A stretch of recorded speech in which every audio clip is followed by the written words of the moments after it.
शाम के 6 बज चुके थे। सूरज डूबने लगा था और पूरे गांव में एक अजीब सी चुप्पी फैल गई थी। गांव के बाहर एक पुरानी हवेली थी जिसे लोग ठाकुर हवेली कहते थे। कहते हैं वहां 20 साल पहले ठाकुर की बेटी सुजाता की मौत हुई थी और तब से कोई वहां नहीं गया। पर उसी गांव का नौजवान राघव शहर से लौटकर आया था। उसे भूत प्रेत पर विश्वास नहीं था। लोगों ने कहा राघव रात को उस हवेली के पास मत जाना, वहां अजीब आवाजें आती हैं। लेकिन राघव ने हंसते हुए कहा, अरे अगर कुछ है भी तो देख लूंगा, डरने वालों में से नहीं हूं। रात के करीब 9:30 बजे हाथ में टॉर्च लेकर वह हवेली के अंदर चला गया। दरवाजा जर्जर था, बस धक्का देते ही चर्रर की आवाज के साथ खुल गया। अंदर धूल मकड़ी के जाले और टूटे हुए फर्नीचर पड़े थे। टॉर्च की रोशनी दीवार पर पड़ी, वहां किसी औरत की पुरानी तस्वीर टंगी थी। सफेद साड़ी में लंबे बालों वाली वही सुजाता ठाकुर।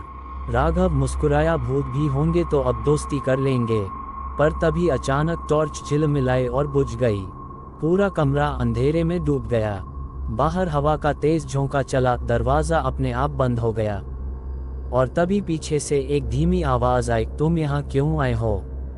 राघव ने पलट कर देखा, सफेद साड़ी में वही औरत खड़ी थी, बाल खुले, आंखें लाल और चेहरा बिल्कुल सफेद। वो बोली, 20 साल से कोई यहाँ नहीं आया, अब तुम नहीं जाओगे।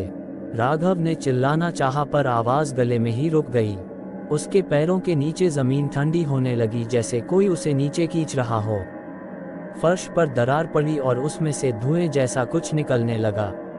वो धुआं औरत के शरीर में समा गया और उसकी आंखें और भी लाल हो गईं। सुबह गांव वालों ने हवेली के दरवाजे पर राघव की टॉर्च और उसके पैर के निशान देखे, पर राघव खुद कभी नहीं मिला। कहते हैं आज भी जब कोई हवेली के पास जाता है तो एक पुरुष की आवाज सुनाई देती है, मुझे बचाओ। और हवेली की टूटी खिड़की से कोई सफेद साया झांकता है। राघव के गायब होने के अगले दिन गांव में हलचल मच गई।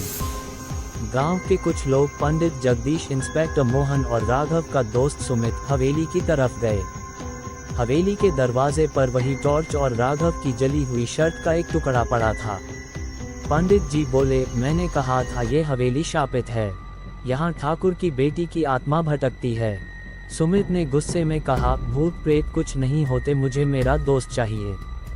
वो हवेली के अंदर घुस गया।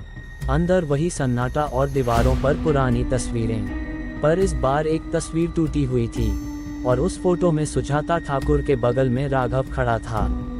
सुमित ने घबराकर तस्वीर उठाई, ये कैसे हो सकता है, ये तो 20 साल पुरानी फोटो है।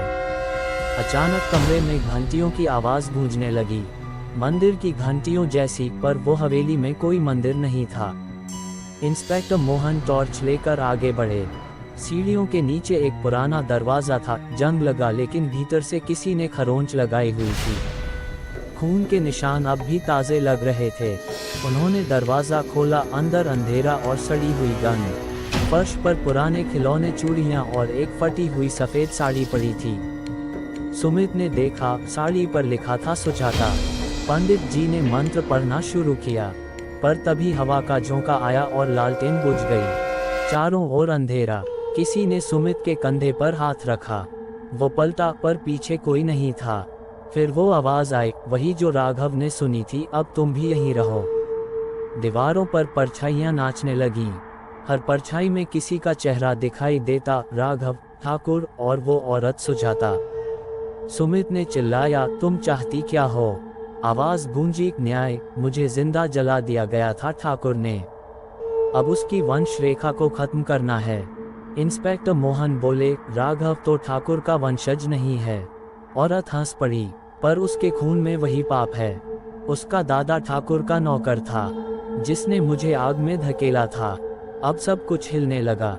फर्श दरक गया, हवेली की दीवारें कांपने लगीं। सुमित ने जैसे तैसे दरवाजा खोला और बाहर भागा, पर इंस्पेक्टर मोहन और पंडित जी वहीं रह गए। जब वो बाहर पहुंचा, उसने देखा हवेली की खिड़कियों में 3 परछाइयां खड़ी थीं। एक पुरुष, एक पंडित और सफेद साड़ी वाली औरत। और नीचे जमीन पर राघव की घड़ी पड़ी थी, जो अब भी चल रही थी, पर उसकी सुइयां उल्टी दिशा में घूम रही थीं।